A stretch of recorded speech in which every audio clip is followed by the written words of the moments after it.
Avec moi autour de cette table, le docteur Alexandra Henrion-Claude, bonjour, merci d'être en direct avec nous. Vous êtes généticienne, spécialiste des maladies infectieuses. Jean-Alain Capelle est toujours là. Et puis le professeur André Grimaldi nous a rejoint. Bonjour professeur, merci d'être avec nous. Vous êtes professeur émérite de médecine à la Pitié-Salpêtrière.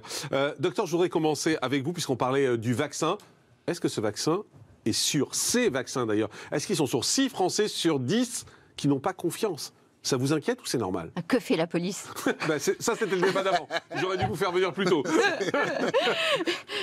Écoutez, on va dire qu'on est sur un historique qu'on n'a jamais vu, d'accélération des procédures de développement, qui font que, évidemment, toutes les phases, tous les verrous qu'on a l'habitude de passer, ont sauté allègrement, et que, du coup, j'entendais que c'était sûr ou c'est pas sûr.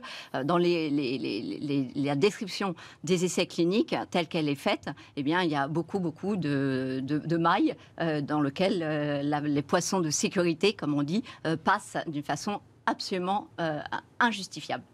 Donc, c'est-à-dire, pour traduire un peu ce que vous dites, il y a des problèmes de sécurité. C'est-à-dire que... pour le traduire simplement. C'est-à-dire qu'en fait, il n'y a que des problèmes de sécurité dans la mesure où on a des mailles qui laissent passer des chapitres entiers qui sont d'habitude étudiés dans la sécurité d'un Donc vaccin. on ne peut pas faire confiance en ce vaccin. Donc à ce stade-là, on ne peut absolument pas faire confiance en ce vaccin. Professeur André Grimaldi, vous êtes d'accord? Je ne suis pas spécialiste, mais les Allemands, eux, n'ont pas cette position-là. 7 sur 10 font confiance au vaccin et sont prêts. Il y aura ensuite un mouvement, si la France est en retard sur les vaccins. On comptera les morts. Hein. Mais c'est inquiétant ce que dit le docteur quand même. Oui, enfin, je pense que je ne vois pas qui aurait intérêt à avoir un vaccin pas sûr. Imaginez qu'il y a un vaccin pas sûr. Il y a du business derrière. Oui. Il y a beaucoup Alors, d'argent. Le business ira devant les tribunaux et le président de la République ne pourra pas se représenter. Vous ne croyez pas qu'en France, on va avoir... Alors, on aura, comme tout vaccin, le vaccin de la grippe peut donner des syndromes de Guillain-Barré. Bon. Sauf que le bénéfice est colossal. Alors, en France, on a un problème avec des vaccins très connus, très sûrs. Le papillomavirus, ça donne 3000 cancers du col de l'utérus par an. 1000 morts par an. Non. En France, on ne se vaccine pas. En Angleterre, 80% des jeunes sont vaccinés. Donc, on a un vrai problème en France de défiance qui a quelques raisons, ce que vous dites.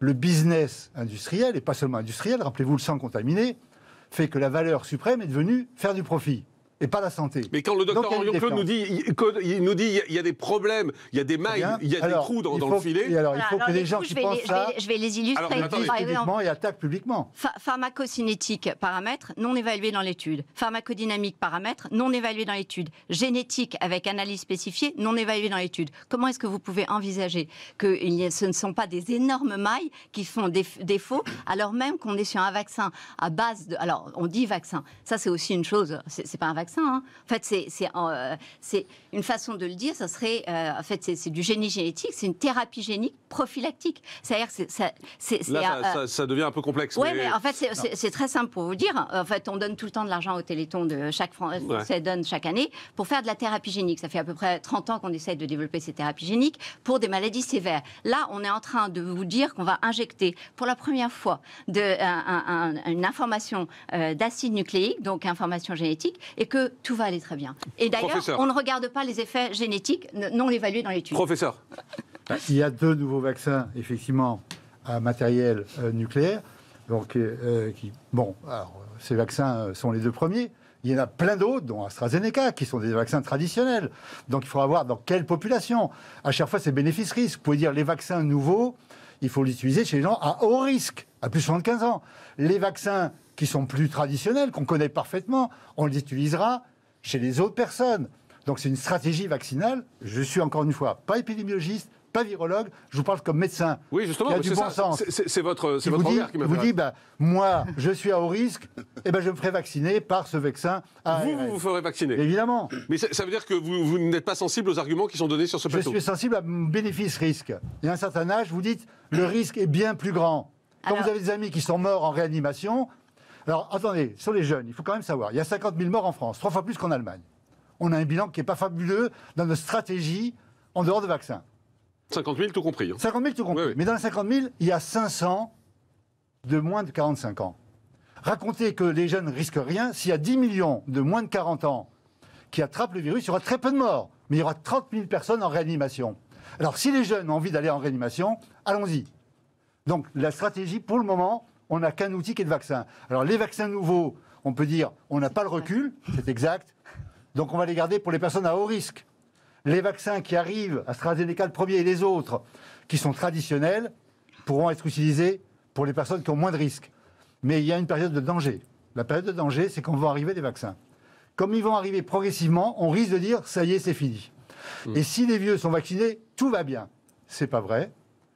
Les jeunes peuvent aller en réanimation. Et si on veut arrêter le confinement et ses effets psychologiques et économiques, il faudra que la population comprenne à part que 6 sur 10 ne veulent pas se faire vacciner. Jean-Léon Capelle, vous entendez ce débat sur ce plateau. C'est intéressant parce que c'est deux avis qui s'opposent. Donc moi, je ne suis pas docteur. Ouais. Donc, vous excusez-moi, c'est pas un avis, en l'occurrence, ce sont des faits. C'est-à-dire, en fait, c'est des descriptions des essais cliniques tels qu'ils sont menés. Donc, en fait, c'est pas mon avis n'importe peu. Enfin, pardonnez-moi, mais je crois que... Oui, comme on est pourtant, à partir des mêmes éléments, il y a d'autres médecins qui ont un autre avis. Ah oui, donc, c'est un avis. Sauf que c'est pas un avis. Pour moi, c'est factuel ce que je suis en train de vous dire. Je suis en train de vous décrire les essais cliniques tels qu'ils sont menés. Je peux décrire aussi le fait que Peter Doshi, éditeur du British Medical Journal, vous dit que ces essais cliniques ne sont pas destinés pour sauver des vies. C'est pas que moi qui le dis. C'est-à-dire qu'en fait, c'est vous et d'autres personnes. Voilà. Jean-Léon Capelle. Donc, je disais en effet que je ne suis pas un spécialiste, je ne suis pas docteur. Simplement, pourquoi les Français sont plus... il y a ce climat de défiance par rapport à l'Allemagne que vous citez. Je pense pour une raison. D'une part, c'est que depuis le début de cette crise, la gestion du gouvernement n'a pas été parfaite. Elle a été très souvent dans l'improvisation, très souvent dans l'impréparation. Et je vous rappelle quand même juste les masques et les tests et les arguments qui étaient utilisés, qui étaient de dire ça ne sert à rien, donc n'en mettez pas. Tout ceci pour cacher une pandémie, pour cacher quand même quelque chose de beaucoup plus grave derrière. Mais je reviens sur cette histoire en effet de vaccins, parce qu'on a parlé de l'obligation des vaccins. Moi, je peux comprendre que d'abord ce serait anticonstitutionnel de le recommander, mais je peux comprendre de l'imposer, pas de le recommander. Et je peux comprendre que en effet les Français soient défiants dans un. Habituellement, quand on développe un vaccin, j'ai cru comprendre que les protocoles duraient à peu près une trentaine de mois. Il me semble que là, on a été beaucoup plus vite compte tenu de cette pandémie. Mais il y a quelque chose qui aujourd'hui m'inquiète énormément, c'est que l'Union européenne a signé avec des laboratoires un contrat à négocier avec les laboratoires qui sont aujourd'hui en train de développer les vaccins, qui sont en train de les commercialiser, à négocier une clause dans l'accord disant qu'elle n'attaquerait pas. Et elle ne poursuivrait pas les laboratoires en cas d'effet secondaire. Ça, c'est extrêmement grave. Ça veut aussi dire qu'il y a une pression des laboratoires pour que cette clause-là soit écrite. Ça veut donc dire que les laboratoires n'ont pas une certitude totale, qu'il y a bien un doute quelque part et qu'il y a une insécurité. Les effets secondaires, il y en a tout ça. Les fameuses mailles, effectivement. Exactement. Et là, je suis très, très, très inquiet par les politiques qui sont en train de prendre Professeur Grimaldi, vous avez envie de répondre, je vois réagir en entendant tout ça. Oui, bien sûr, parce que le problème, d'abord, c'est qu'en France, on n'a pas une culture de prévention. Ça remonte à très loin. On a un système de soins et pas de prévention.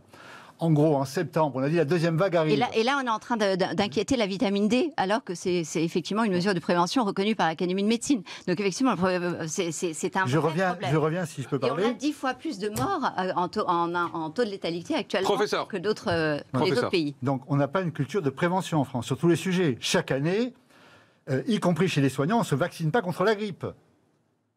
Et donc, il y a 5 à 10 000 morts par an. Il y a quoi ? Il n'y a plus de vaccin. Ah oui, aujourd'hui, il n'y en a plus. Oui, laissons-le finir son raisonnement. Si vous me permettez, bien que vous ne soyez pas spécialiste, je pense que vous prenez la parole. Il y a 5 à 10 000 morts par an, pas cette année, toutes les années, de la grippe. Parce qu'y compris des soignants ne se vaccinent pas contre la grippe. Donc on n'a pas une culture de prévention. Alors, par contre, on est maintenant dans le complotisme, dans plein de trucs. L'hydroxychloroquine, il n'y a qu'en France que ça a eu un succès pareil.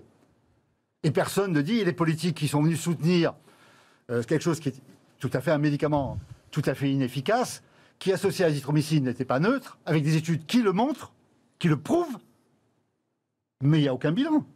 Mais on peut continuer. Donc, encore une fois, je vais répéter le bon sens du clinicien. Vous avez un médicament, certes nouveau, mais qui est testé sur plusieurs dizaines de milliers de personnes. Les personnes à haut risque ont tout bénéfice à le prendre. Les personnes à faible risque prendront les vieilles techniques de traitement. Ou alors, on laisse filer parce qu'on est incapable d'avoir une technique à la chinoise. On dépiste tout le monde, on bloque tout. On essaye de ralentir seulement. Ou alors on fait ça. Ou alors on fait la Suède. Et on aura la troisième vague. Ou alors on fait la Suède et on a quand même moins de. On fait l'exemple de la Suède, c'est-à-dire qu'effectivement on laisse filer et on a beaucoup. Au bout des courses, on a moins de morts par million d'habitants. Oui, et au bout des courses, mais en Suède, on respecte les mesures barrières. Ce qu'on ne fait pas en France, oui. Ce qui fait qu'on a plus de morts. Ça a bon dos. Ça n'a pas bon dos. Ça n'a pas bon dos, les fêtes de jeunes. Vous ne pouvez pas expliquer... Dans les universités, les facultés respectaient les règles. Et dès que les étudiants étaient sortis, ils ne respectaient pas les règles, y compris les étudiants en médecine. Écoutez, à l'heure des bilans... Docteur Alexandra Henrion-Claude, vous répondez. À l'heure des bilans, on a qu'à se cacher et pas continuer à pérorer en disant on a eu tout bon, on a fait super bien, etc. Parce qu'on a quand même, actuellement, on est à 10 fois plus en termes de taux de létalité que le reste du monde. 10 fois plus. Ça veut dire quoi? Ça veut dire que nous, on est à 2,3% de taux de létalité. Ça fait bondir le professeur quand vous entendez ça. Qui me répondent là-dessus, parce qu'effectivement, ce sont des chiffres. Et 0,26% au niveau mondial. On n'est pas bien. Alors attendez, il faut dire les choses telles quelles. On est 15e, donc on n'est pas bien. Le Portugal fait mieux que nous. Non, mais parlons pas de 15e, parlons du taux. Pas mieux que nous, mais l'Espagne ne fait pas mieux que nous, mais l'Italie ne fait pas mieux que nous. Donc, d'accord, comparons-nous. Disons qu'on ne fait pas bien, on devrait faire mieux. Notamment la deuxième vague, on ne l'a pas prévenue, et on ne l'a pas prévenue pour des raisons politiques. Le Conseil scientifique avait dit, elle est là. Et le président de la République a dit non, c'est sous contrôle et on a perdu plus d'un mois.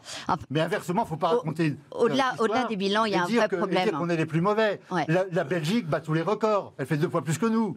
Bon, alors donc quand vous citez les faits, et là vous citez des faits faux, ça crée un doute sur l'ensemble de votre propos. Moi je suis sur des chiffres, encore une fois. Je suis sur les mêmes chiffres. Pour ça, les chiffres, ils sont clairs, ils sont publiés. 795 tout le monde peut le vérifier. morts par million d'habitants. Parlez pas en même temps. La France a moins de morts que les USA par million d'habitants.